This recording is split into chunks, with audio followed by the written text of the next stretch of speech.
Shalom. Shalom. Doanya Mbak Resa. Kita semua belajar kembali kepada firman Tuhan yang luar biasa pagi hari ini. Kita masih memasuki yang namanya Paskah ya, Jumat Agung kemarin kita semua sudah merayakan. Bukan hanya kita, semua dunia melihat bahwa Jumat Agung itu berbicara tentang bagaimana penderitaan Tuhan. Dan ini masuk hari Sabtu, perjalanan Yesus Jumat, Sabtu, dan Minggu mengalami kebangkitan. Jadi tidak sia-sia kita beriman kepada Tuhan, bukan sampai Yesus mati saja, tapi dia bangkit untuk kita. Artinya pada akhirnya kita mengalami kemenangan. Pada akhirnya kita ada di dalam rancangan Tuhan. Jadi dari awal Allah merancang hidup kita lewat kehidupan Yesus, dia telah menggenapi apa yang Tuhan sudah rancangkan. Jadi rancangan Tuhan itu tidak pernah gagal. Walaupun banyak hal yang menggagalkan, tapi tidak pernah gagal. Sehingga pada saat ini kita akan belajar tentang refleksi dari Taman Getsemani. Saya tahu di sini hamba-hamba Tuhan yang luar biasa, yang berapa lama sudah melayani Tuhan, tapi kita kembali refleksi dari Taman Getsemani. Kita akan belajar, ya, diingatkan kembali. Ya, makanya kita terus berulang-ulang untuk kita mengerti refleksi dari Taman Getsemani. Kita akan belajar itu semua dan kita Kristen yang sebenarnya itu berbicara bagaimana respon kita akan penderitaan Tuhan. Waktu kita meresponi dengan benar, kita benar-benar merasakan bagaimana waktu Yesus mengalami hal-hal yang sedih, pedih.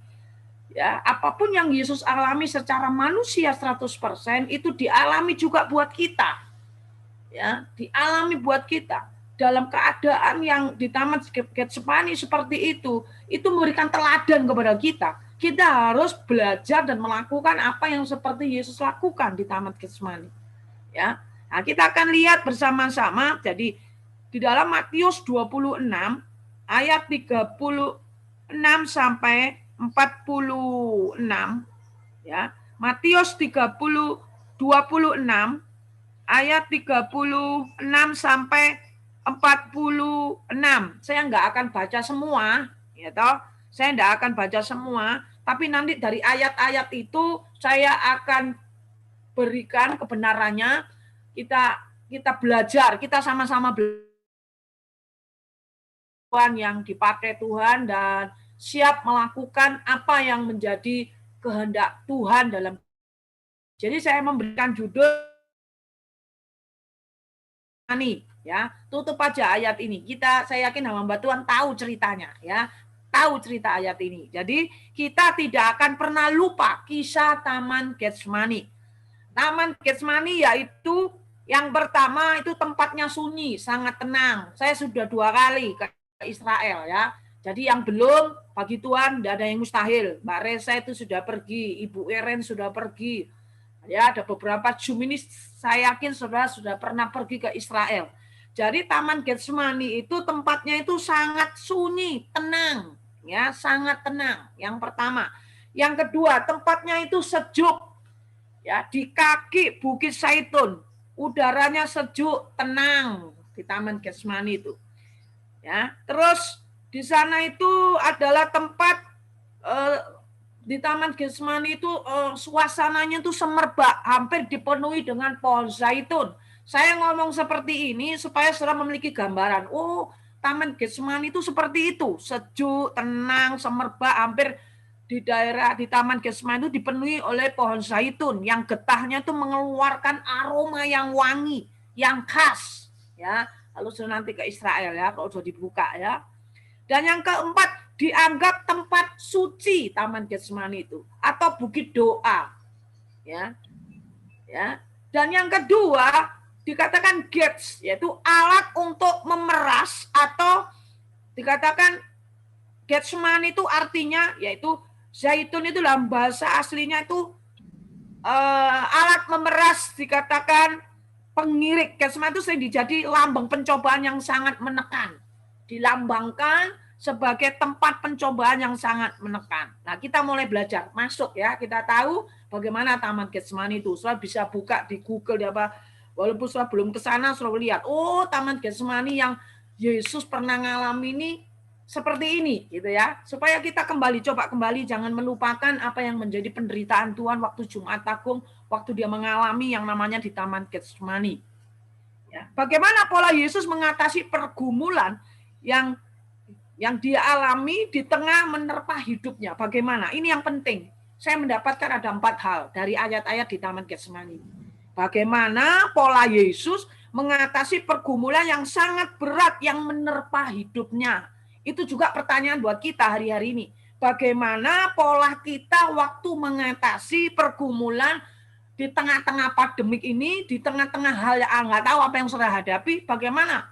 Apakah kita mengikuti polanya Yesus atau kita mengikuti pola dunia atau sistem dunia? Ya.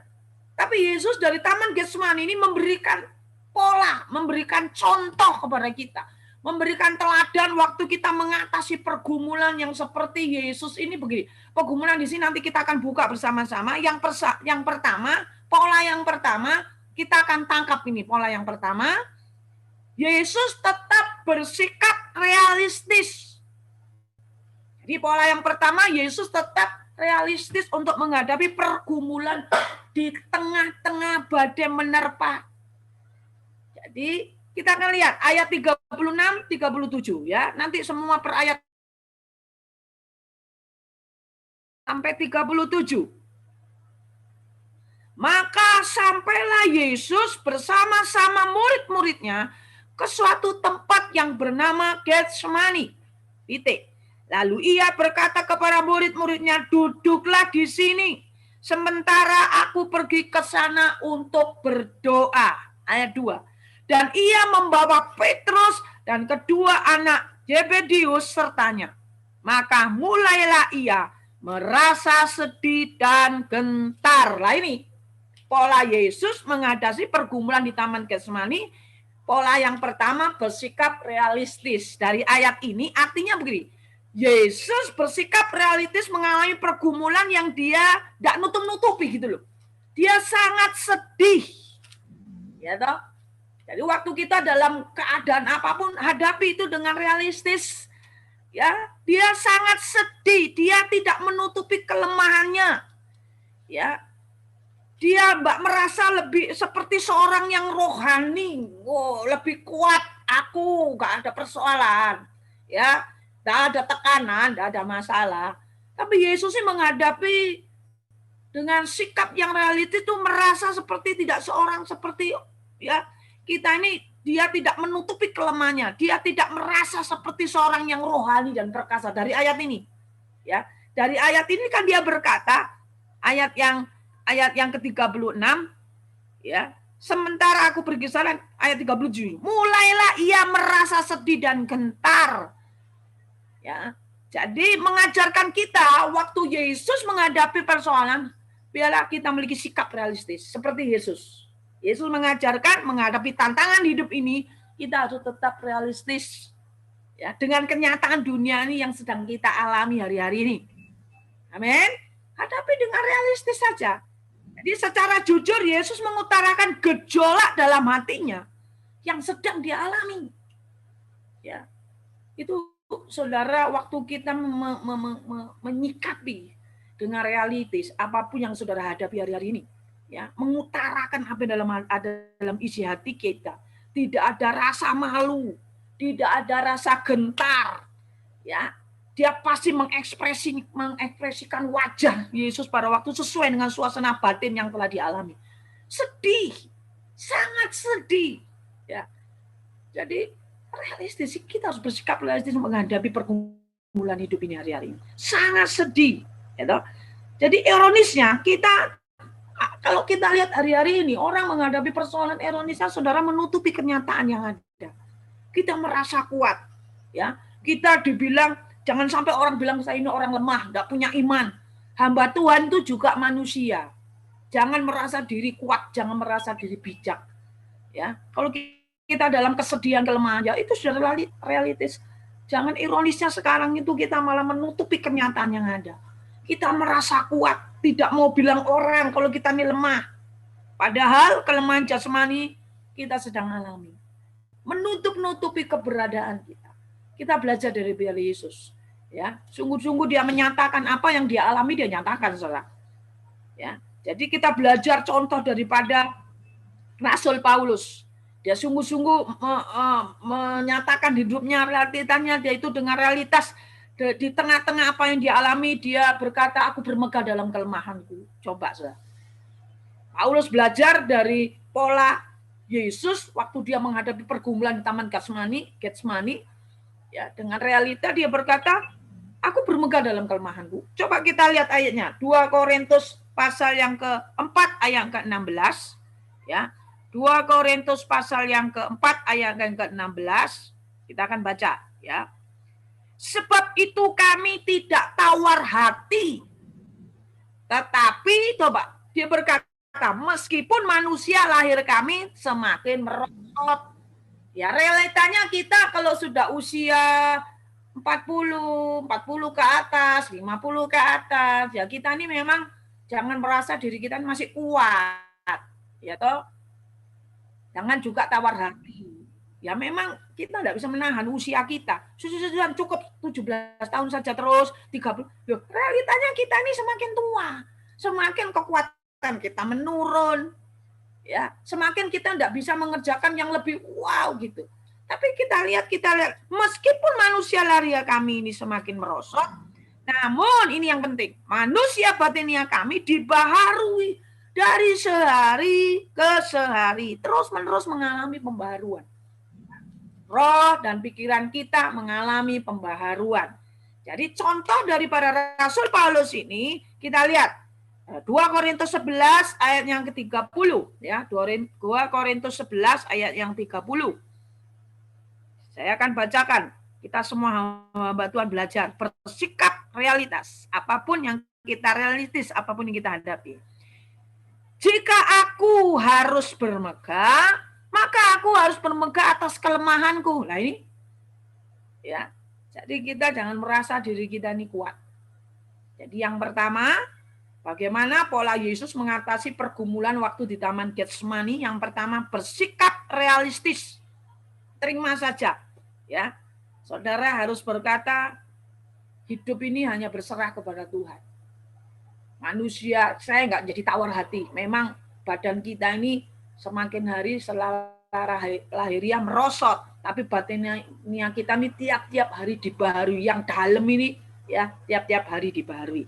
Itu yang pertama, ya, itu yang pertama. Pola yang pertama, bersikap realistis untuk menghadapi pergumulan-pergumulan. Di Taman Getsemani dia memberikan pola. Yang kedua, waktu kita bisa bersikap realistis, yang kedua, berbagi beban. Kita ini satu dalam tubuh Kristus, hamba-hamba Tuhan di tempat ini pasti banyak hal yang saya alami, berbagi beban. Ya, ayat 38, coba kita lihat. Yesus memberikan contoh kepada kita. Kembali ke Matius 26 ayat 38. Haleluya. Yang kedua, ya.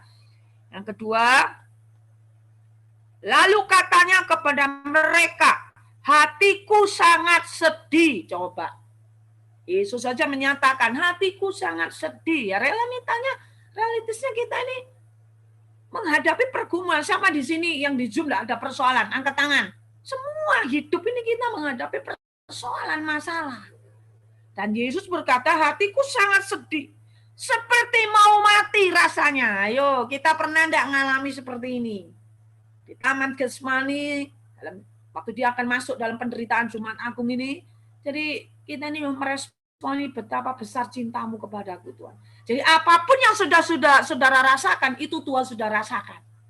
Hati sedih, ya toh, mengalami apa tadi, gentar, merasa sedih, tapi di sini hatiku sangat sedih.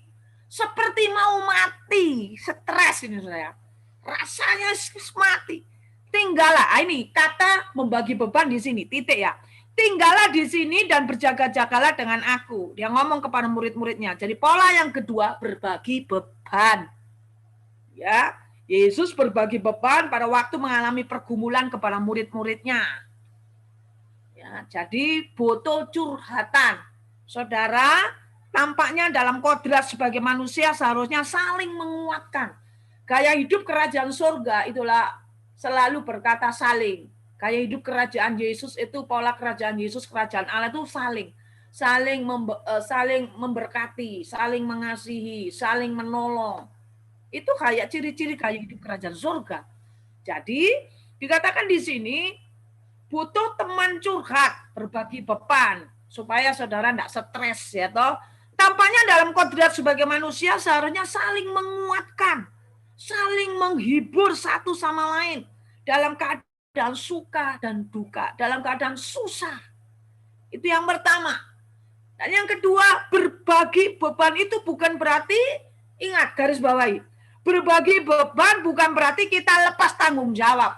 Tak kasih no bebanku ke Bu Iren wis. Ini Bu Iren beban saya. Enggak seperti itu, saudara. Ya. Kita hamba Tuhan kalau punya proyek, Tuhan izinkan. Jangan beban saudara itu saudara bagi-bagikan. Ya. Arti berbagi beban itu bukan berarti kita lepas dari tanggung jawab. Atau menghilangkan beban dan mengeringankan beban sesama kita waktu kita alami masalah yang tiba-tiba kita tidak kuat menghadapinya. Ya. Jadi lewat apa saudara? Doa. Ya. Jadi berbagi beban itu sungguh-sungguh kita tetap tidak lepas dari tanggung jawab. Atau tidak menghilangkan beban, tapi meringankan beban. Waktu saya memiliki persoalan beban, contoh, saya memiliki persoalan beban dalam masalah apapun, saya punya teman yang dapat saya percaya, saya curhat, dan ya sudah Bu, nanti saya doakan. Gitu lega, saudara. Ya, tenang. Kalau saudara tidak punya orang untuk bisa curhat, ya toh, memang kodrat manusia itu harus saling menguatkan, saling menghibur. Ini Tuhan mengingatkan kita. Di Taman Getsemani itu peristiwanya itu luar biasa. Tapi dia membagikan bebannya kepada murid-muridnya. Tetap berjaga-jagalah. Ya.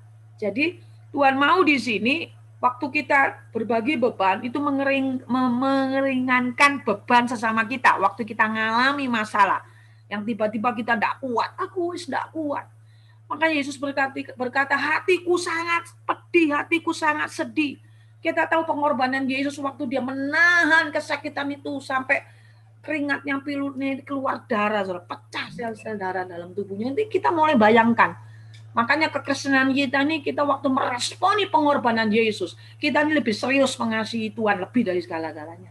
Mempercayai Tuhan lebih dari segala-galanya, mentaati Tuhan lebih dari segala-galanya. Ya, jadi kita akan lihat bersama-sama kita sudah sungguh-sungguh waktu kita tidak sanggup, ya kita tidak mungkin. Tapi waktu kita ada teman untuk curhat, kalau saya punya teman untuk bisa, ya jangan salah memilih teman, jangan yang bocor mulut, saudara. Kalau teman bocor mulut, ya kita dalam keadaan kesusahan, ya waktu kita ngomong seperti ini, jangan ngomong-ngomong ya. Nah, mulai jangan ngomong-ngomong ya, jangan ngomong-ngomong ya. Akhirnya sambung menyambung menjadi satu. Itulah Indonesia merdeka. Tidak seperti itu, saudara ya. Jadi jangan salah memilih teman untuk membagi beban, apalagi yang belum dewasa rohani. Nanti dia malah menceritakan kita, atau orang itu ngomong gini, kapok, rasain, gitu. Makanya mulai menghakimi hidup kita. Ayo kita membagi beban dengan orang yang dewasa rohani. Jadi begini. Waktu kita menghadapi persoalan yang sepertinya tidak ada jalan keluar, kita waktu curhat ya dengan orang yang dewasa rohani, pasti yang keluar bukan penghakiman. Pasti yang keluar dari orang yang kita percaya itu pasti firman. Dan firman itu yang akan menguatkan kita. Kadang-kadang juga persoalan masalah yang kita hadapi dalam pergumulan itu untuk menuntun kita, suatu saat persoalan kita selesai, suatu saat ada orang datang kepada kita, persoalanku gini-gini. Nah, kita bisa bersaksi, aku sudah pernah ngalami. Ayo kita sama-sama berdoa. Kalau lebih sip lagi, ayo kita doa puasa. Kalau lebih mantap lagi, doa puasa Esther. Lebih mantap lagi, doa puasa Daniel. Wes kuwabe diikuti doa-doa itu. Doa Musa 40 hari. Begitu, saudara ya. Jadi, ayo, Yesus memberikan pola sikap waktu menghadapi pergumulan di Taman Getsemani bagi beban. Ya, jadi lewat Zoom ini ada beberapa juga hamba Tuhan yang WA saya, Bu, bantu doa untuk anak saya Bu, bantu doa untuk gereja saya mengalami begini, begitu. Kita doakan. Ini membagi beban. Ya, meringankan beban teman kita seperti Yesus mengajak murid-muridnya. Ya, jadi yang kedua berbagi beban. Ayat yang ke-37 tadi ya. Dalam keadaan sedih, dalam keadaan susah kita curhat-curhat. Ya, memang pertama kepada Tuhan, kedua dengan manusia itu membutuhkan teman untuk curhat. Makanya cari teman yang sungguh-sungguh rohaninya itu dewasa. Saya dari dulu mencari teman itu memang bisa mempengaruhi gaya hidup kita. Dengan siapa engkau bergaul akan sama. Ya, saya dulu waktu kuliah teologi ya, saya kalau cari teman itu yang ngeroh-ngeroh sedikit gitu. Ya, saya enggak mau yang biasa-biasa karena saya akan menyerap ilmu dari pasti yang pinter. Saya sekolah juga cari teman yang pinter. Karena apa? Kepintarannya itu sonular. Ya toh? Jadi waktu saya ketemu dengan teman saya di sekolah teologi itu baru saya kok nggak menemukan teman. Saya berdoa loh, saudara. Cari teman yang rohaninya dewasa itu berdoa, saudara. Tidak bisa salah-salah. Karena bisa pergaulan yang buruk merusak apa yang baik dalam hidup kita. Dan singkat cerita, saya ketemu dengan orang ini, seorang anak Tuhan, anaknya hamba Tuhan dari Irian Jaya, dan dia ngeroh banget. Saya dengar suara Tuhan. Wah, ini cocok dibuat sama-sama pelayanan. Akhirnya dia sekarang mengembalakan di Jayapura. Ya, di suku-suku pedalaman dan lumayan jemaahnya 400. Sampai sekarang dia melayani Tuhan dan roh yang menyala-nyala. Nah, cari teman yang begitu, memiliki roh yang menyala-nyala, berbagi beban. Ya, jadi saing kuat. Jangan cari orang yang nggak bisa dipercaya. Itu yang kedua, ya. Itu yang kedua. Jadi berbagi beban, ya, membuat yang dikasih Tuhan, tapi jangan salah memilih teman untuk membagi beban, apalagi yang belum dewasa rohani, ya, atau KCC, kakian cocot sudah ya. Kita baru ngomong gini, wah. Yang kedua sekarang. Yang kedua, sikap pola Yesus waktu menghadapi pergumulan menjadi teladan di Taman Getsemani. Yang pertama, bersikap realistis. Wis terima aja. Keadaan apapun terima, jangan merasa kuat. Yang kedua, berbagi beban. Yang ketiga, berani menghadapi pergumulan. Nah, ini penting. Kita lihat ayat 39 sampai 42, ya. 39 sampai 42. Haleluya. Maka Yesus maju sedikit lalu sujud dan berdoa. Maka katanya, "Ya Bapakku, jikalau sekiranya mungkin, biarlah cawan ini lalu daripadaku. Tetapi janganlah seperti yang ku kehendaki, melainkan seperti yang kau kehendaki." Ya. Jadi kita lihat ayatnya ini sampai 42. Sampai 42. Apa dikatakan di sini ayat ke-9? Melainkan seperti yang kau kehendaki. Setelah itu ia kembali kepada murid-muridnya itu dan mendapati mereka sedang tidur. Dan ia berkata kepada Petrus, "Tidakkah kamu sanggup berjaga-jaga 1 jam dengan aku?" 41. "Berjaga-jagalah dan berdoalah supaya kamu jangan jatuh ke dalam pencobaan. Roh memang penurut, tetapi daging lemah." 42. Lalu ia pergi untuk kedua kalinya dan berdoa katanya, "Ya Bapakku, jikalau cawan ini tidak mungkin lalu, kecuali apabila aku meminumnya, jadilah kehendakmu." Nah, yang ketiga, pola Yesus menghadapi Taman Getsemani. Yang ketiga, berani menghadapi pergumulan. Ya, berani menghadapi pergumulan. Dari ayat yang kita baca ini, kita harus berani menghadapi pergumulan.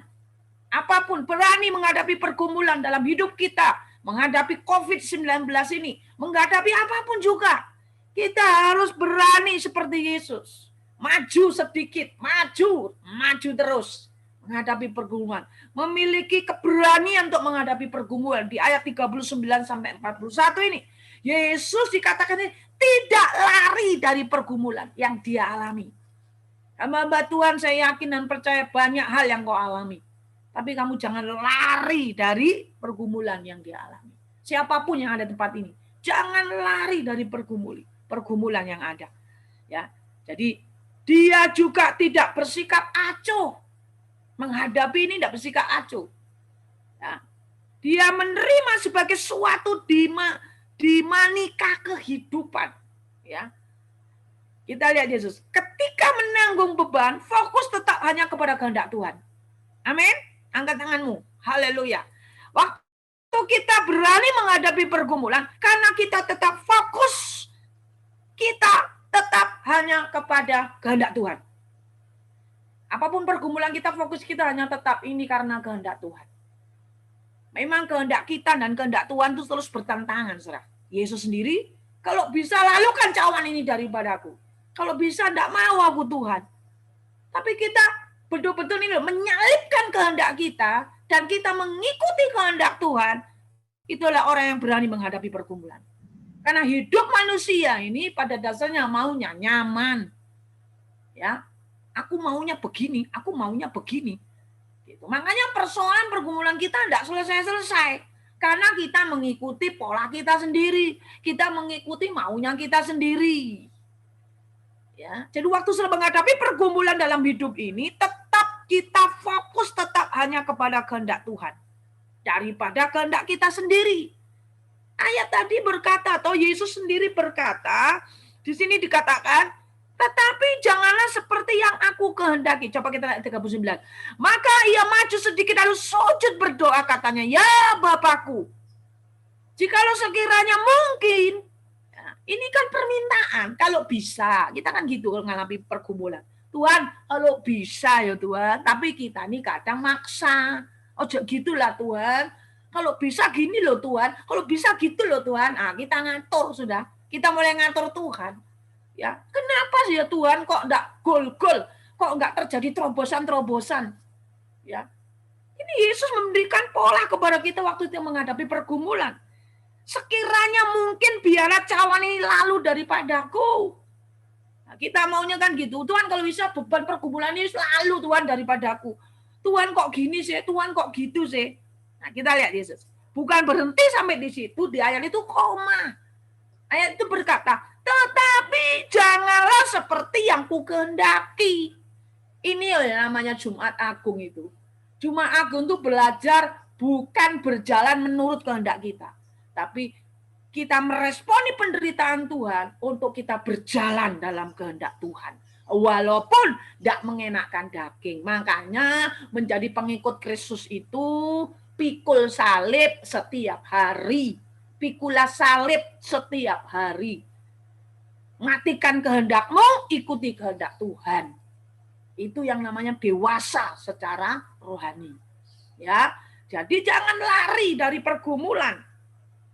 Melainkan Tuhan berkata, melainkan seperti yang engkau kehendaki. Ini loh saudara.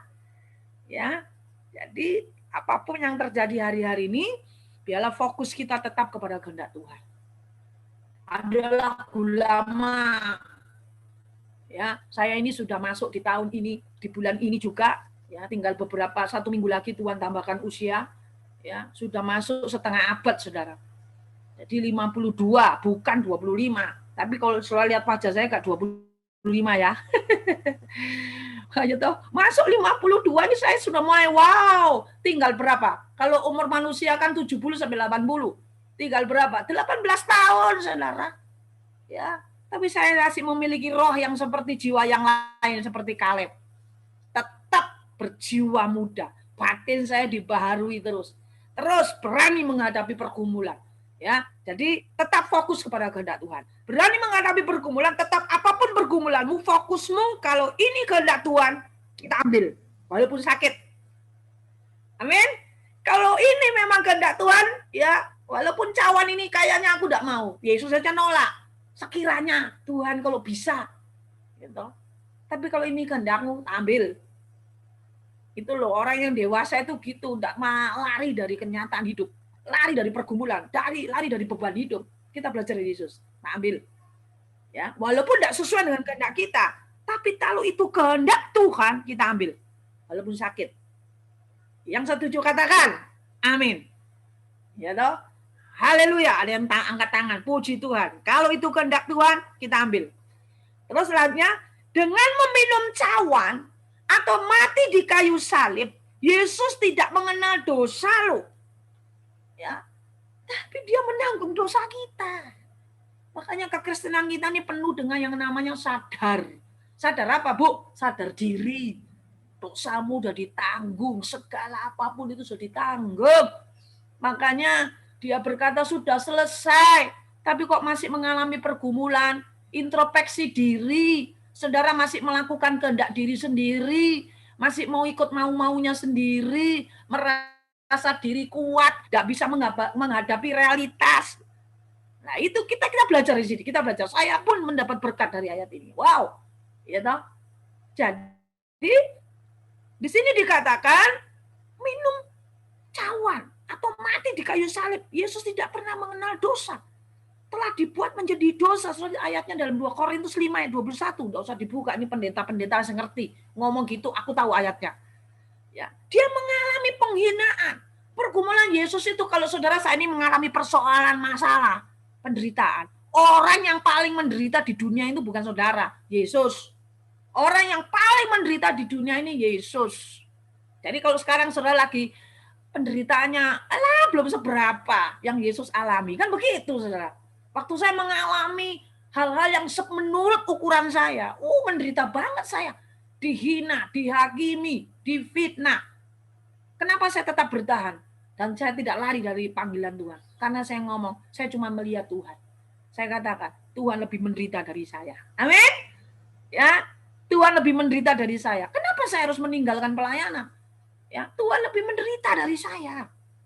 Ya, Yesus sudah mengalami penghinaan, penderitaan sampai salib. Saudara tahu, pada zaman dulu orang yang berbuat jahat luar biasa, itulah orang yang disalib.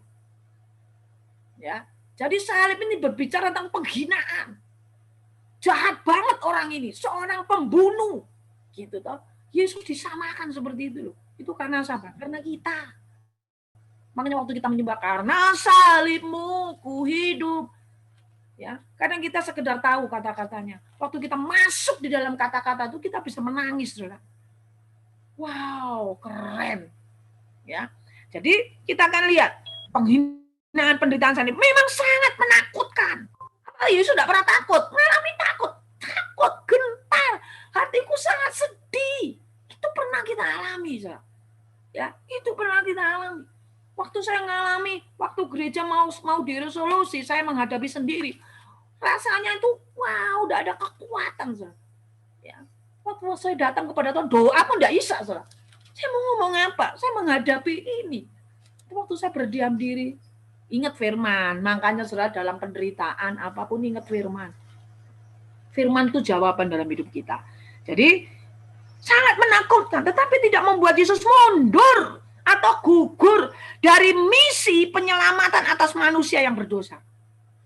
Iya toh? Jadi tidak mundur. Kita terus maju. Apapun yang kita hadapi hari-hari ini.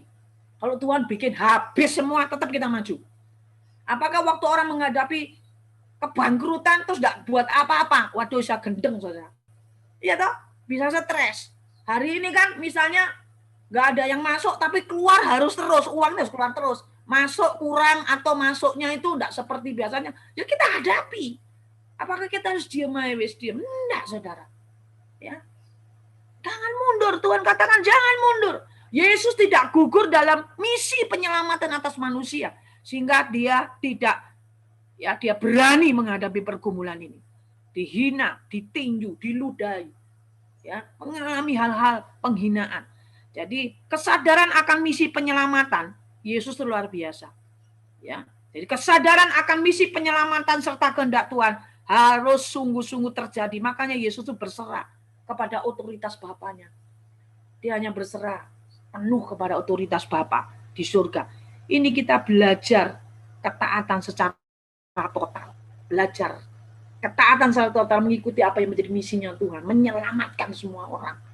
Walaupun kita harus sungguh-sungguh mengalami penghinaan, mengalami pergumulan, tapi Tuhan katakan jangan gugur, ya, maju terus, karena Tuhan ada di pihak kita. Dan artinya juga kita jangan menghindari persoalan atau lari dari persoalan sampai kita cari solusi dengan menghalalkan segala cara, walaupun untuk melanggar firman. Kadang orang kan begitu, ya toh.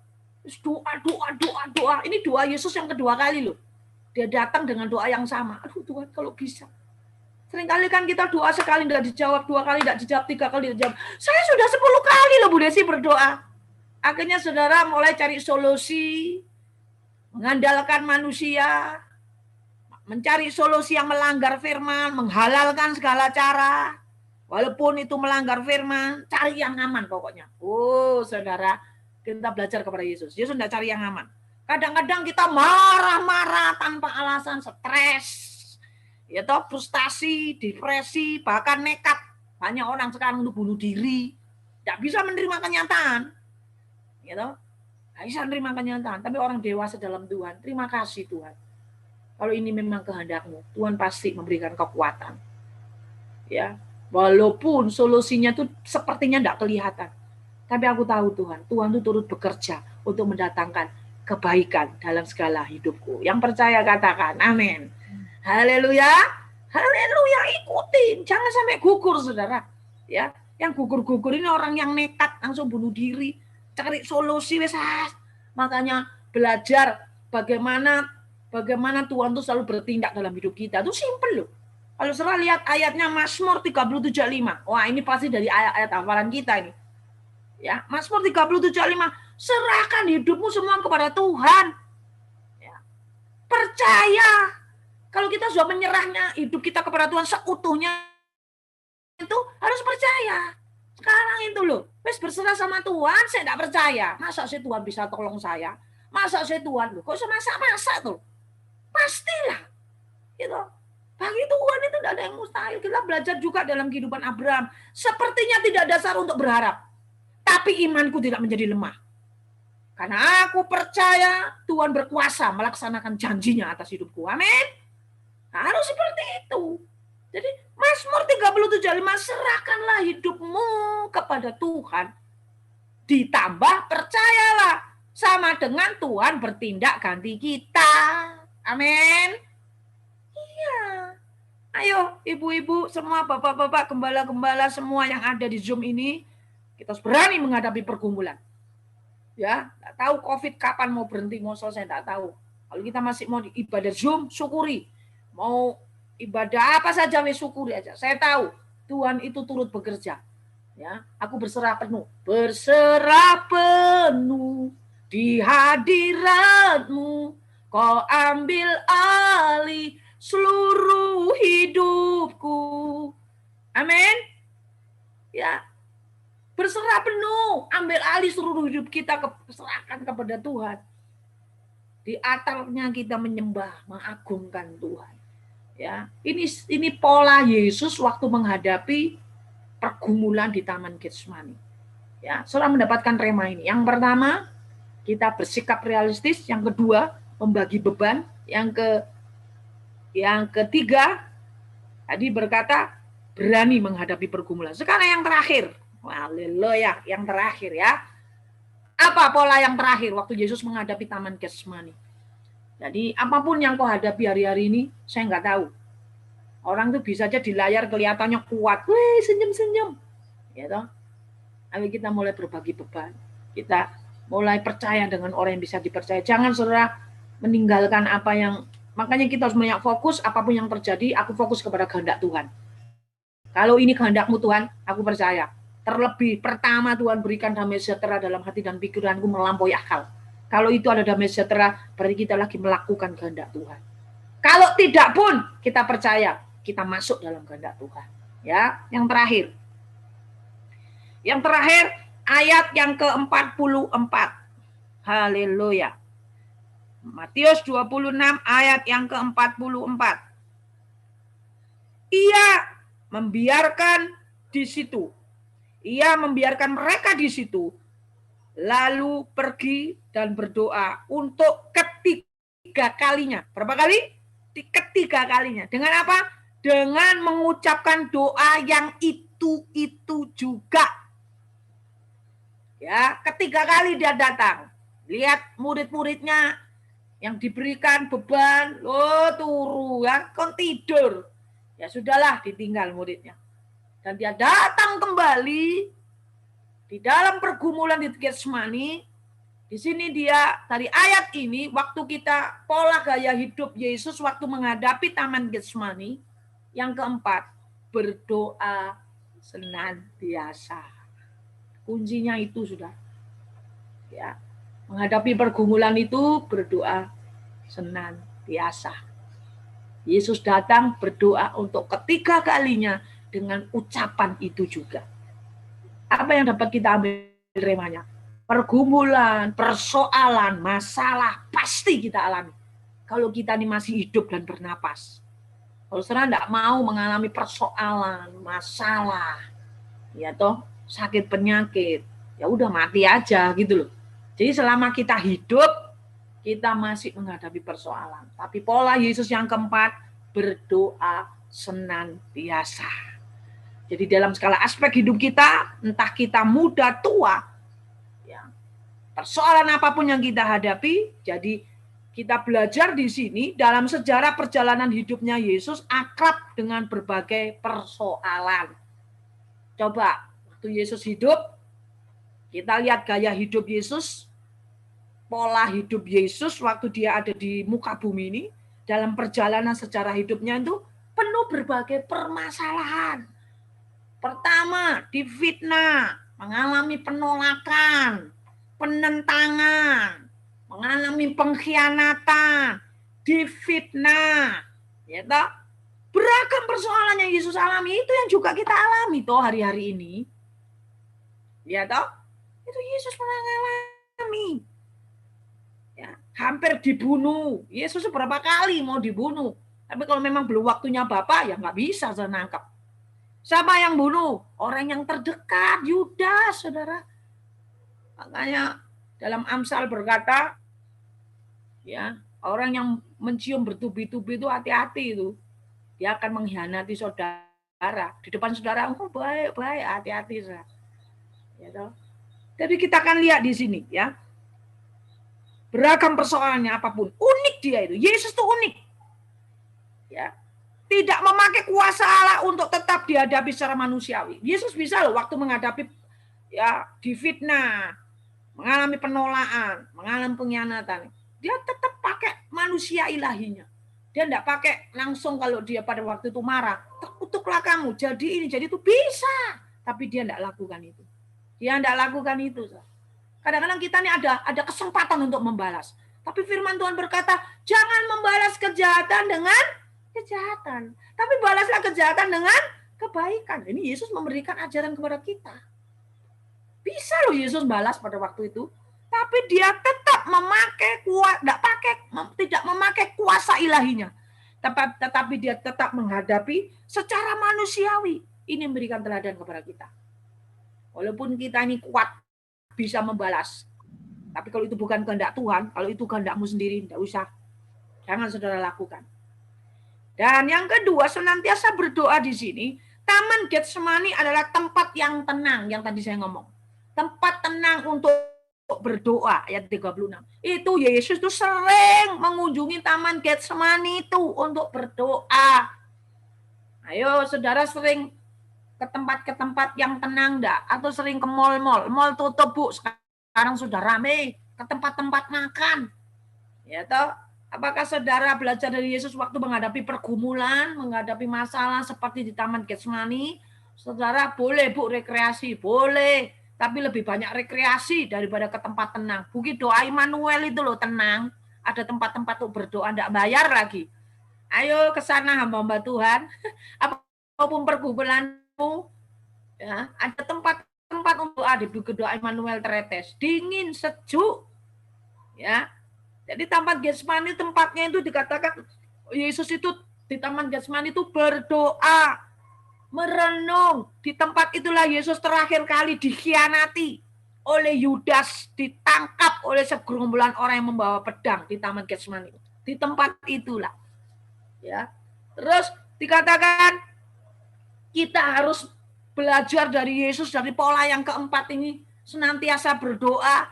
Itu bukan hanya wacana, saudara. Ayo kita berdoa wacana, enggak harus dipraktekkan memang. Ya, membawa beban dan pergumulan kepada Tuhan, sikap yang benar. Ya. Kita bawa dalam doa penyembahan kita. Kadang-kadang beban kita selalu lupa. Karena kita banyak nyembah. Senangkan Tuhan, senangkan Tuhan, senangkan Tuhan. Dan kapan Bu waktunya Tuhan mengangkat bebanku? Itu waktunya Tuhan, bukan waktu kita. Ya, itu bukan waktu kita. Waktunya Tuhan itu indah pada waktunya.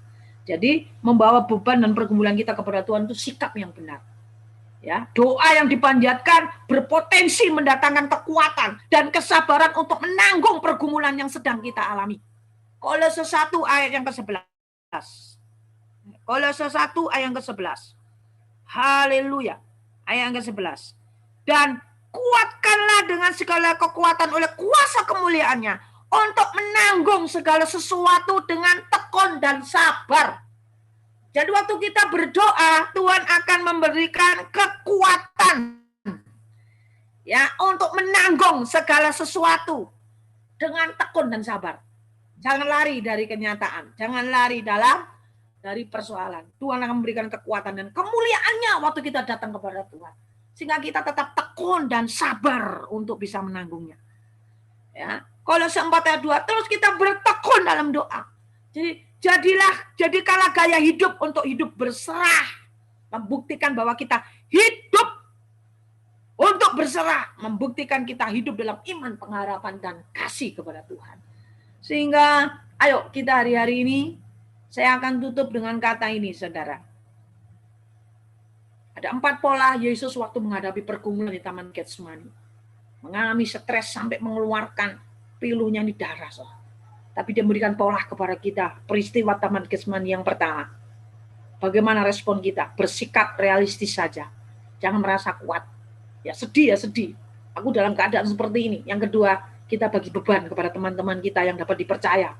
Ya, yang terlebih seiman, saudara, yang rohaninya. Dan yang ketiga, berani menghadapi pergumulan. Kita ini laskar-laskarnya Kristus harus berani menghadapi pergumulan. Dan yang terakhir, biarlah kita senantiasa berdoa. Ya, kenapa kita nggak bisa berdoa? Tuhan cuma ngomong, kuasailah dirimu, jadilah tenang, supaya engkau bisa berdoa. Puji Tuhan, inilah firman Tuhan. Biarlah firman ini menjadi kekuatan buat kita. Amin. Yang diberkati oleh firman, lambaikan tangan. Haleluya. Terima kasih Tuhan. Kita akan akhiri dengan pujian. Kita akan nyanyikan